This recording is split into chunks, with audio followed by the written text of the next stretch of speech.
Hello friends, स्वागत है आप सभी का बीपीएससी राइट वे पर। तो आज हम एक नए मुद्दे के साथ फिर से हाजिर हैं, जो है नए आपराधिक कानूनों का 1 जुलाई से पूरे देश में लागू होना। तो जैसा कि आप जानते हैं, ये टॉपिक इस साल की सभी परीक्षाओं के लिए बहुत अधिक इम्पोर्टेंट होने वाला है। तो इसका पूर्ण रूप से विश्लेषण करने के लिए हम ये वीडियो लेकर आए हैं। तो फटाफट शुरू करते हैं इस वीडियो को।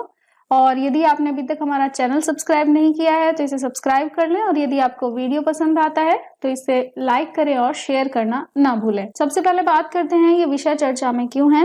3 नए आपराधिक कानून, जिसका नाम है भारतीय न्याय संहिता यानी बीएनएस, भारतीय नागरिक सुरक्षा संहिता यानी बीएनएसएस और भारतीय साक्ष्य अधिनियम यानी बीएसए 1 जुलाई से पूरे देश में लागू हो गए हैं। आइए देखते हैं किन पुराने कानूनों को इन तीनों कानूनों ने रिप्लेस किया है। तो भारतीय दंड संहिता यानी इंडियन पीनल कोड आईपीसी 1860 को बीएनएस ने रिप्लेस किया है। दंड प्रक्रिया संहिता 1973 यानी सीआरपीसी क्रिमिनल प्रोसीजर कोड, इसको रिप्लेस किया है बीएनएसएस ने। इसके बाद भारतीय साक्ष्य अधिनियम 1872 को रिप्लेस किया है भारतीय साक्ष्य अधिनियम बीएसए ने। आइए अब एक एक करके इन सभी को डिटेल में समझते हैं। इनमें कौन से नए प्रावधान किए गए हैं जरूरी, और कौन से बदलाव किए गए हैं, कौन से इनमें ऐसे बिंदु हैं जो अभी भी आलोचना का विषय बने हुए हैं। तो पहले बात करते हैं बीएनएस की, भारतीय न्याय संहिता। इसमें 358 धाराएं जोड़ी गई हैं। ये पहले आईपीसी में 511 शामिल हुआ करती थी। इसमें बहुत सारे नए अपराध जोड़े गए हैं, जिनमें से प्रमुखों की हम चर्चा करेंगे। इसमें धारा 69 को जोड़ा गया है। यह धोखेबाज तरीकों से यौन संबंध बनाने को दंडित करता है। इस अपराध के लिए 10 साल तक की कैद और जुर्माने का प्रावधान किया गया है। कौन कौन से धोखे इसमें शामिल हैं, जैसे नौकरी का या फिर पदोन्नति का झूठा वादा करना, प्रलोभन देना या फिर पहचान छिपाकर शादी करना। इसमें लेकिन आलोचकों का कहना है कि इससे सहमति से बनाए गए संबंधों को भी अपराध माना जा सकता है, और कुछ मामलों में लव जिहाद की कहानी को भी बढ़ावा मिल सकता है। तो ये इस पर कुछ बिंदु है। इसके बाद धारा 103 इसमें जोड़ी गई है। यह पहली बार है कि नस्ल, जाति या समुदाय के आधार पर हत्या को एक अलग अपराध के रूप में मान्यता दी गई है। 2018 में सुप्रीम कोर्ट ने केंद्र को लिंचिंग के लिए एक अलग कानून पर विचार करने का निर्देश दिया था, और ये जो नया प्रावधान है धारा 103 का, ये ऐसे प्रावधानों को कानूनी मान्यता देता है। इसके बाद अगला इम्पोर्टेंट प्रावधान इसमें है संगठित अपराध यानी ऑर्गेनाइज्ड क्राइम और आतंक जैसे अपराधों को शामिल करना। बीएनएस की धारा 111(1) जो पुराना कानून था यूएपीए का यानी गैर कानूनी गतिविधि रोकथाम अधिनियम, उससे काफी हद तक मिलता जुलता है। संगठित अपराध में क्या क्या आता है, तो अपहरण, डकैती, वाहन की चोरी, जबरदस्त वसूली, भूमि का हड़पना, अनुबंध, कॉन्ट्रैक्चुअल हत्या, आर्थिक अपराध, साइबर अपराध, ये सभी इसके अंदर गैर कानूनी गतिविधि में शामिल हैं। इसके बाद धारा 304 की बात करते हैं। तो 304(1) में छीना झपटी को चोरी से अलग करके एक नए अपराध के रूप में परिभाषित किया गया है। सबसे इम्पोर्टेंट जो इसमें प्रावधान किया गया है वो है कम्युनिटी सर्विस यानी सामुदायिक सेवा का। हालांकि बीएनएस में परिभाषित नहीं किया गया है कि सामुदायिक सेवा क्या होगी, इसे न्यायाधीश के ही विवेक बुद्धि पर छोड़ दिया गया है। इसका कंसेप्ट ये है कि छोटी मोटी चोरी, मानहानि या फिर किसी सरकारी अधिकारी को उसके कार्य का निर्वहन करने से रोकने के इरादे से आत्महत्या का प्रयास वगैरह, तो इन सब मामलों में जो न्यायाधीश हैं वो किसी व्यक्ति को सामुदायिक सेवा करने का दंड दे सकते हैं। तो वो सामुदायिक सेवा का अर्थ हुआ कि उसके बदले में उस व्यक्ति को किसी तरह की कोई पेमेंट नहीं की जाएगी, वो समाज के प्रति उसका सेवा माना जाएगा। तो ये एक दंड के रूप में इसको लागू किया जाएगा, इसलिए ये काफी अच्छी पहल है। अब बात करते हैं निरस्त किए गए प्रावधानों की। तो इसमें अप्राकृतिक यौन अपराध, जिसे आईपीसी की धारा 377 में समलैंगिकता को अन्य अप्राकृतिक यौन गतिविधियों के साथ अपराध माना जाता था, इसको पूरी तरीके से निरस्त कर दिया गया है। तो धारा 377 को इसमें से पूरी तरह से हटा दिया गया है। ये बहुत इंपॉर्टेंट खबर है इसमें।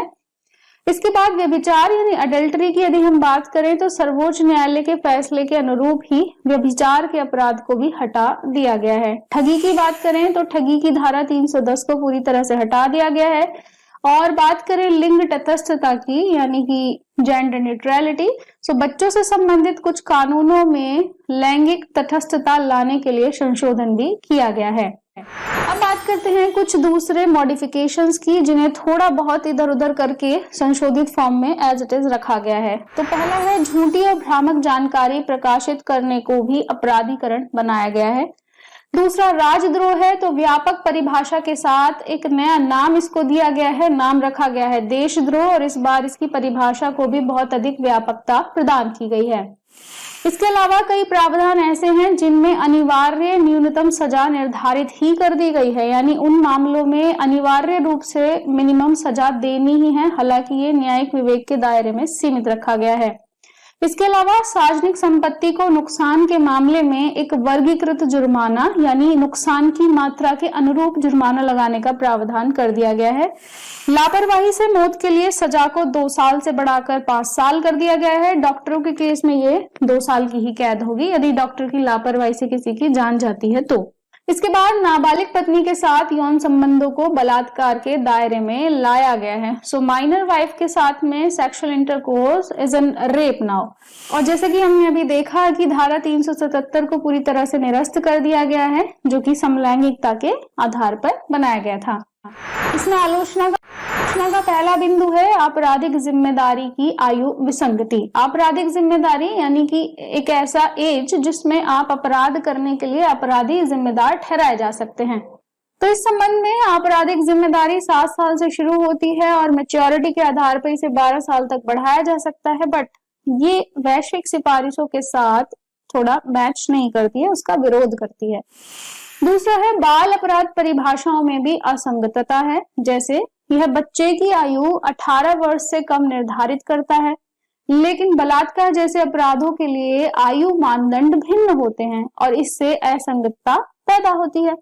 तो दूसरा पॉइंट हुआ ये। तीसरा है कि बलात्कार और यौन उत्पीड़न पर आईपीसी प्रावधानों को लगभग बरकरार ही रखा गया है।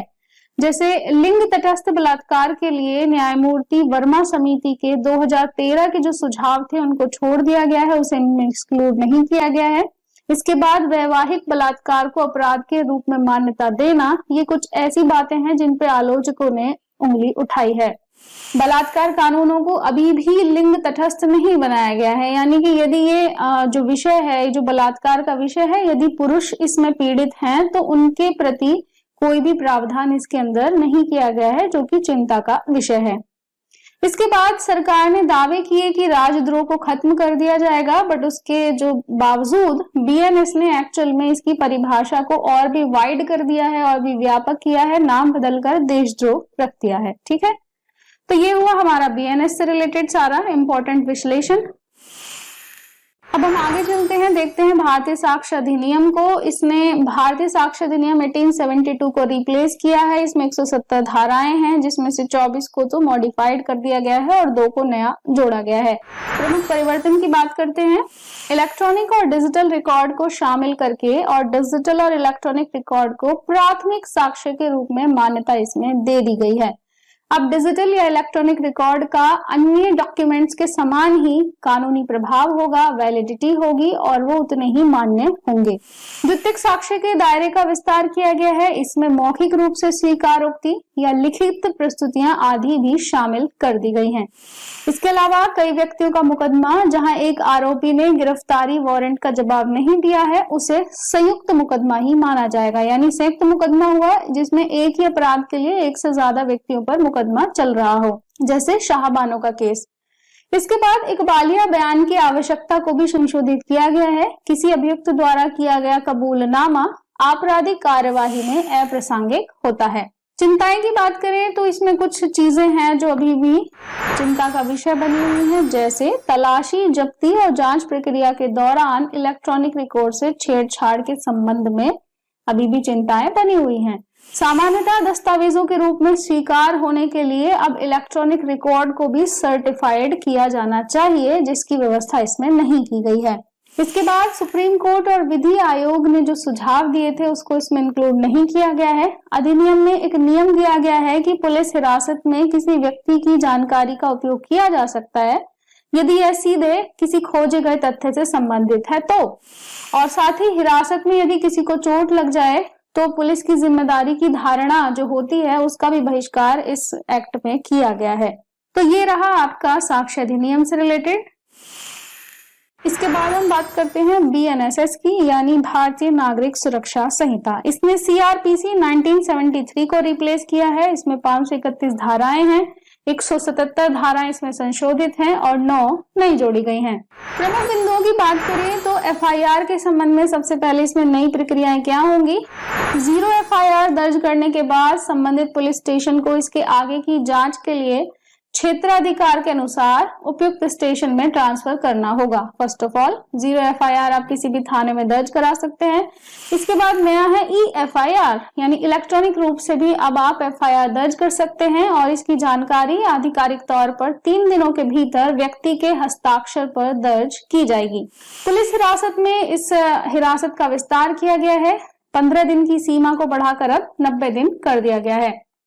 इसके अलावा इसमें देखने मिलता है पीड़ित केंद्रित दृष्टिकोण। इसमें कहा गया है कि जिन मामलों में 7 साल की सजा या उससे अधिक है, सरकार के द्वारा ऐसे मामलों को वापस लेने से पहले पीड़ित को सुनवाई का अवसर दिया जाएगा। इसके अलावा जहां किसी अपराध के आरोपी व्यक्ति पर उसकी अनुपस्थिति में मुकदमा चलाया जा सकता है और उसे दोषी भी ठहराया जा सकता है। हालांकि आलोचकों का मानना है कि सामान्य आपराधिक कानून के तहत अनुपस्थिति में मुकदमा दर्ज करने की शुरुआत जो होगी वो राज्य को मुकदमा शुरू होने से पहले आरोपी का उचित पता लगाने के अपने कर्तव्य से छूट प्रदान कर देगी। यानी आरोपी का पता नहीं है, सिर्फ केस चलता जा रहा है। यदि किसी आरोपी के नाम पर एक से अधिक अपराध हैं, तो उसे वैधानिक जमानत के प्रावधान को भी उसका हटा दिया गया है।